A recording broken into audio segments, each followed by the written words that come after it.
Hello everyone. Welcome back to the YouTube channel, Nhất Duy's Ghost Stories. I hope you have an exciting time listening to these ghost stories. Before you dive into the tales, don't forget to like and subscribe to this channel to support Dui. Thank you so much. Today's story is recounted by a woman named Ray Pham on Facebook. It's one of her most thrilling tales. Let's dive into the first story, where she explains the origin of a shrine in front of her house and the mysterious events related to it, as told by her aunt. The story dates back to the 1960s when the country was not yet liberated. Soldiers often gathered in front of her house, which was located in the spacious area of Liên Quang Airport. The house had 3 rooms, but they didn't use all of them, so they rented one out to a sergeant. According to her aunt, this sergeant was tall, handsome, and quite the ladies' man, which might have contributed to the unfortunate incident. One evening around 7 p.m., her aunt and mother were sitting in the living room, which was next to the sergeant's room, separated only by a wall. While they were having dinner, they noticed a group of 3 friends, a lieutenant and 2 civilians, visiting the sergeant's room, likely to chat and drink together. This was a common occurrence since the sergeant had many friends. However, after a while, her aunt and mother heard an argument between the sergeant and the lieutenant. They were arguing over a romantic rivalry.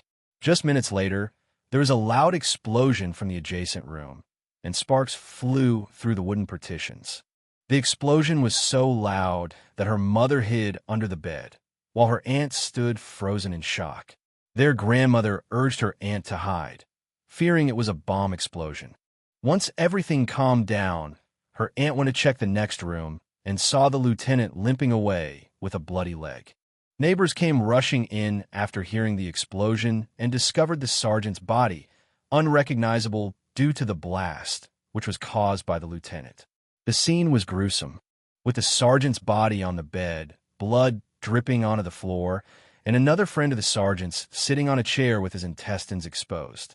The military police arrived and took the injured friend to Cam Ranh for treatment, while the lieutenant disappeared after fleeing the scene. Her aunt was questioned by the military police about what she witnessed, but her grandmother discreetly signaled her not to say much to avoid getting involved with the authorities. The next morning, her grandmother and aunt cleaned up the bloodstains in the room.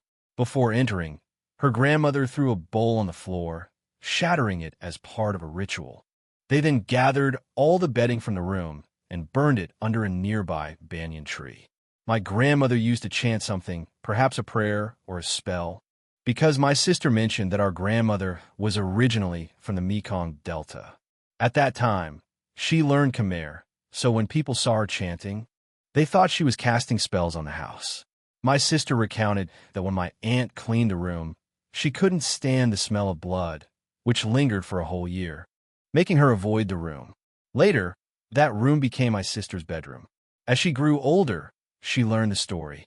Sometime later, my grandmother's sister, my aunt, had a dream where someone advised her to remove the hibiscus hedge in front of the house and build a small shrine facing the road, next to a large tree by the house. Once the shrine was built, they named it Uncle's Shrine. Since then, whenever our family faced difficulties, my sister felt a presence in that shrine. The first person to encounter this presence was likely my mother. In the 1970s, the roads near our house were pitch dark with no streetlights.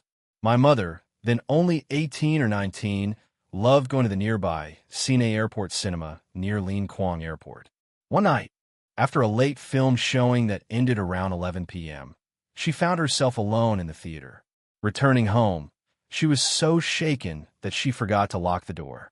Inside, she wondered if the man she saw was the presence in the shrine.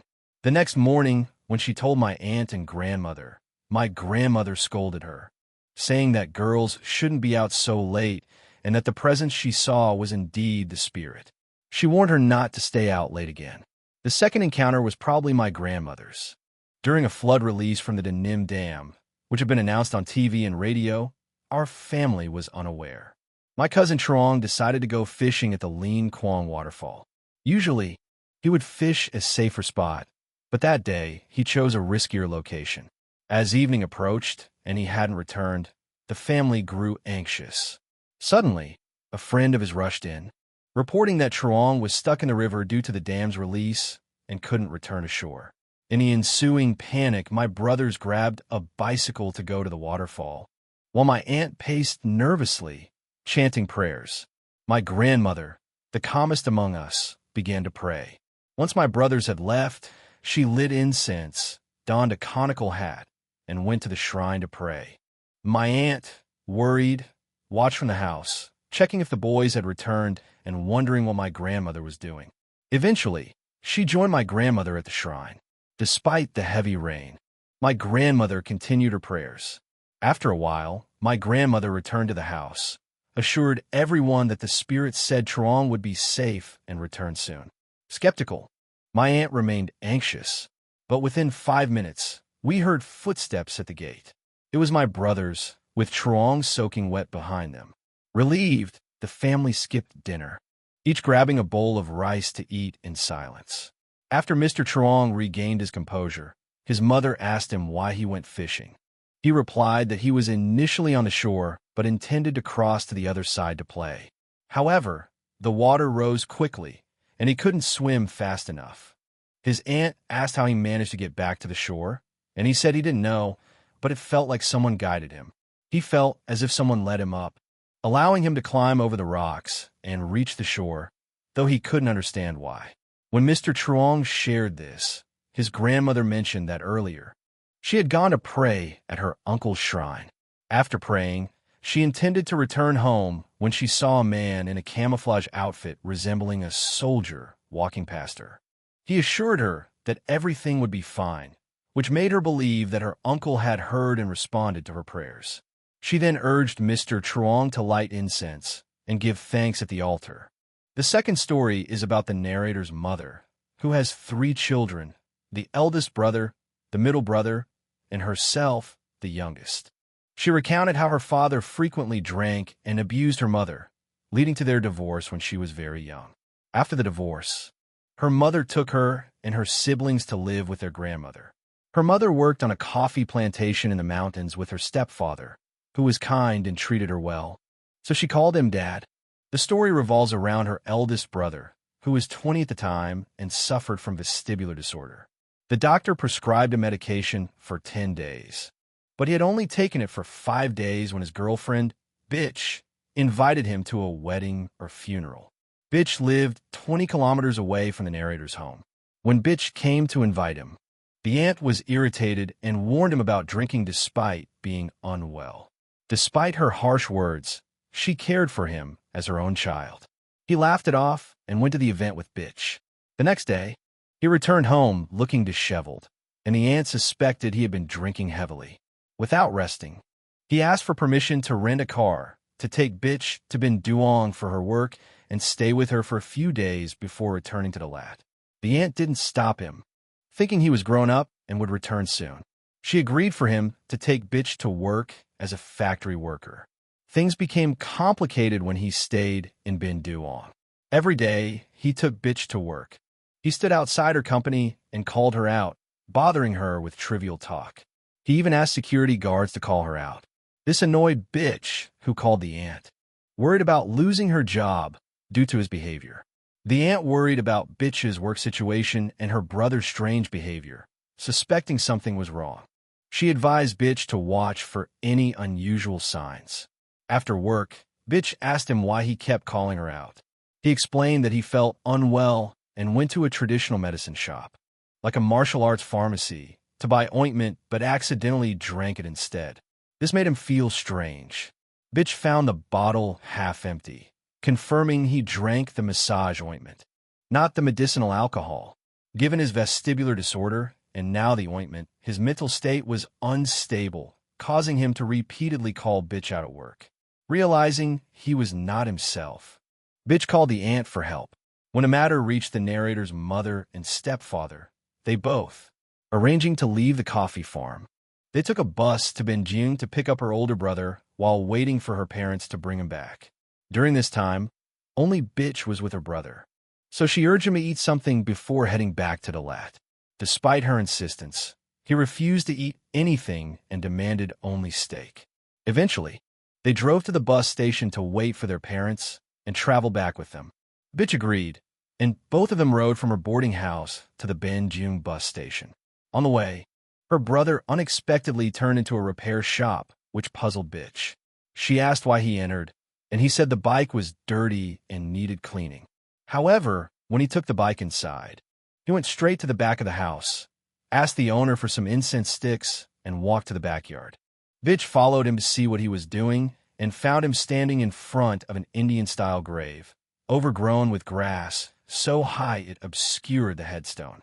Her brother placed incense at the grave and scattered the remaining sticks around the house, alarming the owner, who thought he was crazy and asked them to leave. They eventually reached the bus station and met her parents, who took her brother back to Dalat. That night, he cried incessantly, worrying their mother. They decided to take him to the Dalat hospital, but doctors found nothing wrong. His blood pressure and pulse were normal. However, nurses whispered that he might be possessed. The next day, Truong, the man who had been saved from drowning, visited him. Her brother only spoke to Truong, and it became evident that he was no longer himself, but possessed by someone else. Through conversation, Truong discovered that the spirit was an old man who had died long ago while serving in the Cambodian army. His family later buried him near the repair shop. The spirit had chosen a young man from the neighborhood to possess, but was deterred by the boy's grandfather, a spiritual healer. When her brother passed the repair shop, the spirit found him vulnerable and followed him home. Despite Truong's pleas for the spirit to leave her brother alone, it refused to depart.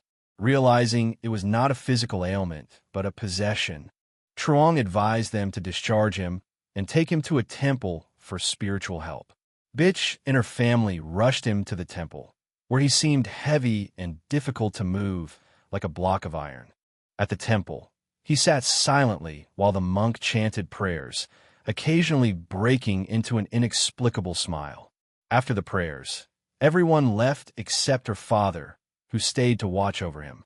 Around midnight, her father discovered her brother was missing. Panicked, he alerted the others, who returned to the temple in the heavy rain to search for him. Despite extensive searching through the night, they couldn't find him. Exhausted, they rested and resumed searching at 11 a.m., eventually finding him at a local's house, asking for food. Everyone was shocked because he had left the temple during a storm, yet his body bore no scratches, only mud on his pants. Just a little bit, but the person is still clean and not dirty. At that time, everyone took her brother on a vehicle to go to the temple. On the way to the temple, they crossed many potholes. It rained the night before, so these potholes were filled with muddy water. As soon as they reached a pothole, her brother suddenly jumped into it, lying face down. It seemed like he was no longer aware of anything. Her uncle then said, "This is serious. Even if we take him to the temple, the monks might not be able to help. Let me call Mr. Sao. He knows many spiritual practitioners. We have no other choice but to seek help from them." After calling Mr. Sao, he remembered a friend who had passed away due to an accident.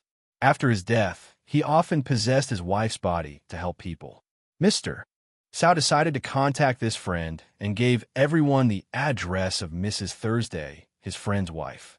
Her house was in a remote area, and it took a long journey on rocky roads to reach it. They arrived at Mrs. Thursday's house at 2 p.m. Her father spoke with Mrs. Thursday's children, who explained that whenever someone had a problem, Mr. Tang would possess Mrs. Thursday to help. After a while, one of Mrs. Thursday's children said, "Please wait here. My mother will be out soon." Mrs. Thursday was resting in her room because she often felt tired due to her husband's frequent possessions. After some time, Mrs. Thursday emerged from her room and arranged a table in the living room. She wore an old yellow shirt, which she said belonged to Mr. Tang, her husband. On the day he passed away, he wore this shirt, making it easier for him to possess her. When Mrs. Thursday came out, she hadn't said anything yet, but people placed a pack of cigarettes, an ashtray, a pen, and a piece of paper on the table for Mr. Tang's spirit to use when he possessed her.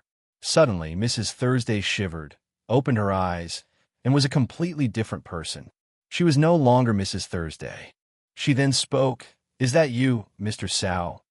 addressing Mr. Sao sitting there. Mr. Tang had officially possessed her. Mr. Tang didn't speak immediately. He began to explain the circumstances of how he could frequently possess his wife's body to help others. He recounted that about 10 years ago, Mr. Sao raised silkworms and would come to Mr. Tang's house to collect mulberry leaves to feed them. One afternoon, after lunch, Mr. Sao visited Mr. Tang's house to gather leaves. After collecting them, they sat at the front of the house, chatting. Mr. Sao faced the house while Mr. Tang faced the window. Suddenly, Mr. Tang saw two figures resembling the black and white impermanents, who came to take him away. However, because Mr. Sao was there, they couldn't take Mr. Tang. Later that evening, after Mr. Sao left, Mr. Tang took his wife, Mrs. Thursday, on a motorbike to visit friends or relatives. On the way, they had an accident. Mrs. Thursday was slightly injured, but Mr. Tang was severely hurt and passed away in the hospital at 3 a.m. The significant detail was that if Mr. Sao hadn't been there at noon, Mr. Tang could have suffered a stroke and died then. Because of Mr. Sao's presence, Mr. Tang passed away at a favorable time, allowing him to possess his wife's body freely to help others. Mr. Tang also shared that on his journey to the afterlife, he met an elder who was about 200 to 300 years old and held a high position in the underworld, akin to a deity. Mr. Tang sought permission from this elder to possess his wife's body to assist others. In the spiritual realm, the elder commanded armies, while in the physical world, Mr. Tang, after possessing Mrs. Thursday, would help people. Tang worked as a medium, translating messages between the spirits and the living. After the spirit of Mr. Tang finished speaking, he paused as if receiving a report from someone on his right. He then explained that the situation was more complex than just the spirit of an old man from a car repair shop possessing someone. Mr. Tang described how, 300 to 400 meters from a certain house, there was a large ancient tree with a shrine beneath it. Since childhood, the elder brother of a woman frequently played near this shrine. Under the tree, there was a deity named Mr. Chin Thuong Nan, who resided there. The deity was fond of the elder brother's kind nature and wanted to take him as a soldier. Therefore, Thursday, the elder brother would sit outside, smoke, and sing. Everyone thought it was normal since he sang well. However, the spirit revealed that the deity wanted to take him away by making him talk until his soul weakened. Consequently, the elder brother often suffered from headaches and dizziness, which the living diagnosed as vestibular disorders. Coincidentally, when his spiritual defenses were weakest, he passed by the car repair shop, allowing the old man's spirit to possess him easily. The spirit advised the family to seek help from the elder brother's girlfriend, a young friend, and an older man around 60 years old. They needed to buy offerings like a pig's head and fruits to appease the spirit at the repair shop first. The old man's spirit was still within the elder brother. As for the deity wanting to take him away, they needed an elder from the community to pray at the tree for 3 days and nights. If the deity spared him, the elder brother would still need treatment for his vestibular disorder, though his mind might not fully recover. Mr. Tang wrote a special paper, which looked like a letter, in a script that wasn't Vietnamese, using red ink and vertical lines. After writing, he drew a star at one corner, indicating where to start burning the paper. If burned correctly, the script would be readable. Otherwise, it would be jumbled. After the rituals, Mr. Tang instructed the family on what to offer the deity. He prepared a mixture with red ink and white powder, wrapped it in paper, calling it a spirit medicine, to be burned with the special paper. Once the spirit left Mr. Tang, the family returned home at dusk. They called Bitch, the elder brother's girlfriend, asking her to visit the old man's grave behind a repair shop to pray. Meanwhile, the elder brother stayed at a temple to listen to prayers, with his father handcuffing him to prevent him from wandering off. The next day, Bitch and a friend went to the grave to pray, mentioning the elder brother's name.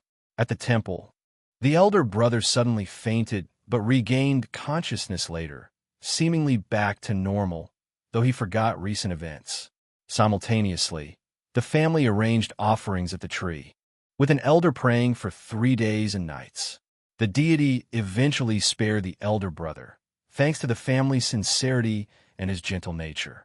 Now, the elder brother is back to normal, but their mother continues to offer thanks at the tree on specific lunar dates to ensure the deity doesn't take him away. Hello everyone, welcome back to Bob Dewey's Ghost Story YouTube channel. I hope you have a thrilling time listening to these ghost stories. Before diving into the tales, don't forget to like and subscribe to the YouTube channel to support Dewey. Thank you all so much. And now let's get into today's first story. This story was sent to Dewey by a girl from Tianjin. She shared a tale passed down orally, which she heard from her grandmother. The story dates back to when her grandmother was a young bride living in her great-grandfather's house. It was also the day her great-grandfather passed away, and her great-grandmother recounted the story to her grandmother. At that time, behind her grandmother's house, there was a small canal. Along this canal was a large bamboo grove, not just a small clump, but an expansive one. Her great-grandmother recalled witnessing a floating corpse in this canal, a 5-year-old boy. She added that the year the boy's body was discovered, one day, they found a body face down in the water. When they turned it over, they discovered its eyes had bulged out like 2 oranges. Over the years, a child grew up and often appeared in the bamboo grove nearby. This grove was near your grandmother's house, which had 4 children, your father, an uncle, and 2 aunts. Your uncle was a gentle man who never caused trouble even when he drank. However, after attending a wedding or funeral in the village, he returned home drunk and passed through the bamboo grove. Upon arriving home, he was possessed and started causing chaos, yelling at your aunt as if she were his own child. His eyes turned bloodshot, and he began breaking things, grinding his teeth, and chewing on ice cubes from the fridge. Realizing something was wrong, your grandfather suspected possession and decided to take your uncle to a fortune teller known as Bideo. She was known for being possessed by a young female spirit while reading fortunes. At Bideo's place, your uncle continued his tantrum. She asked the spirit why it had possessed him, urging it to leave so the family could make offerings. The spirit, speaking through your uncle, arrogantly claimed superiority. Bideo quickly sought help from her master, who, along with 2 young assistants, came to your house. They performed rituals and asked the spirit about its death and needs.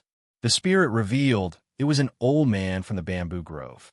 The elders in the family recognized the spirit, but hadn't expected it to possess your uncle. The spirit explained it had been dead for a long time and had grown a long beard. It had possessed your uncle on a whim as he passed by. The master, holding a thick roll of paper, burned it and waved it over your uncle's body, causing him to writhe in apparent pain. Finally, the master managed to expel the spirit, although he noted it was difficult due to the spirit's age and strength. Even after the exorcism, the family believed the spirit still lingered in the bamboo grove. This belief was reinforced when your great-uncle, the younger brother of your grandfather, passed away. During his funeral, his daughter Hung was lighting incense for him around 5 or 6 p.m. when suddenly the incense ash. Just as the freckle accidentally fell onto Hung's elbow, she fainted immediately, losing all awareness. Afterward, everyone carried Hung to a nearby house to rest and understand the situation.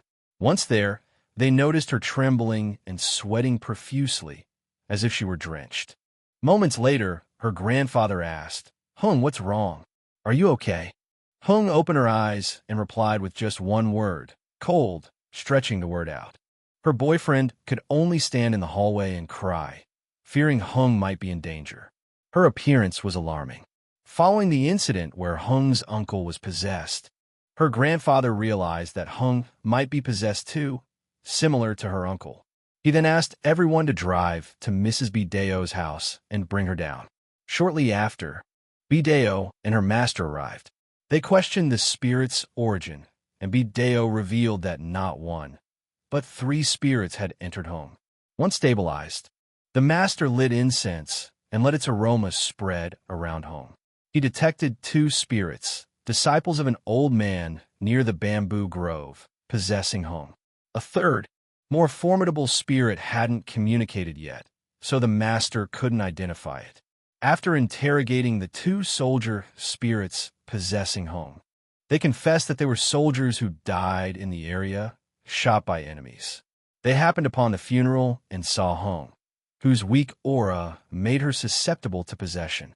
They mentioned another spirit residing within her, the old man who died near the bamboo grove.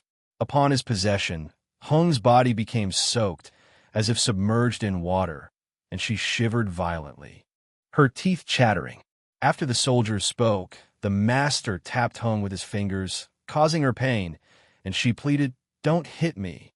Afterward, the master explained that he had expelled the soldier spirits because they were of lower rank and easier to deal with. With the soldiers gone, the master focused on the old man's spirit, who was difficult to expel due to his long beard and fangs. The master burned more incense and spoke softly, urging the old man to leave Hung and seek peace. The old man resisted, wanting to remain in Hung. Eventually, the master performed a ritual that forced the old man to leave. Before the spirit exited, the master instructed someone to sit behind Hung to prevent her from falling and injuring herself. Indeed, when the spirit left, Hung fell backward, but someone caught her. Upon awakening, she couldn't remember anything. The next day, when Hung was fully recovered, her parents prepared a meal to offer at the bamboo grove, knowing the old man still lingered there. The funeral for Mr. Hai continued, as the burial hadn't occurred yet.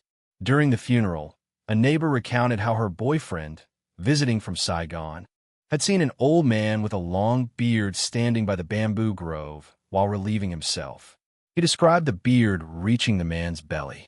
Everyone recognized this as the old man who had possessed people in the neighborhood, despite attempts to reassure him, saying it was Mr. Hai cleaning up, the time was late, around 7 or 8 in the evening.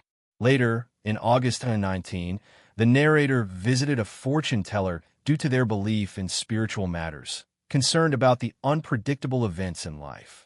The fortune teller confirmed the old man still resided in the bamboo grove and occasionally visited their home. However, he no longer caused trouble and sometimes even offered protection. Reflecting on life, the narrator noticed some smooth occurrences since visiting the fortune teller. Since then, no one in the neighborhood has been possessed by the old man, although the bamboo grove remains untouched. The next story is for those who enjoy nighttime adventures on Hai Van Pass. This tale was shared by a male student from the architecture school in Da Nang. It occurred on a day in May 2018. I was studying in my third year at the University of Architecture in May, which was the month of exams for the second semester. I was preparing for a new semester, so I was busy studying for the exam the next day.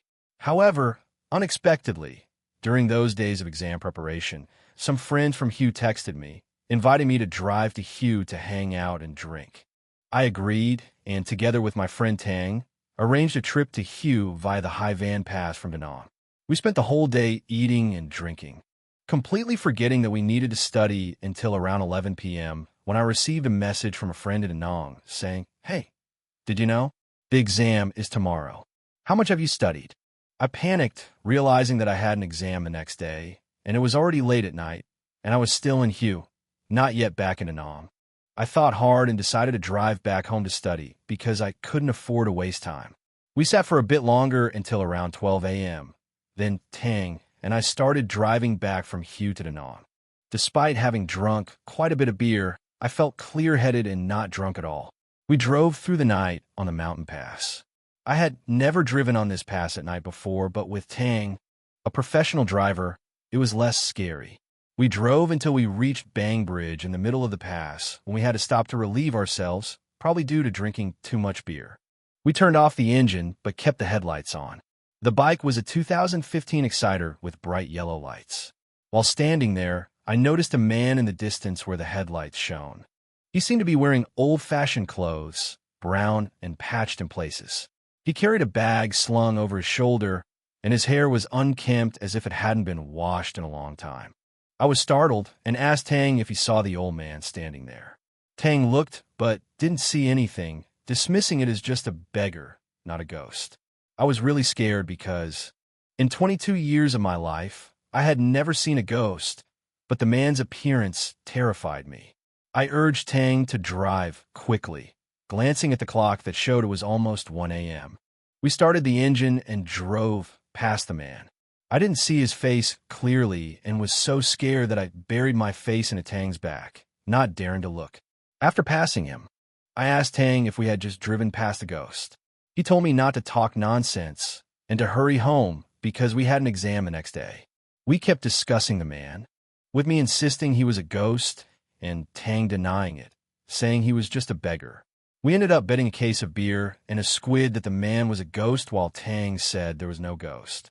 We decided to drive back to the spot to check again. When we returned to Bangbridge, we didn't see anyone, although we had only driven a short distance away, not far. We were frustrated not seeing him again. We drove back another round, and Tang said, "See, there's no one there. Let's hurry home."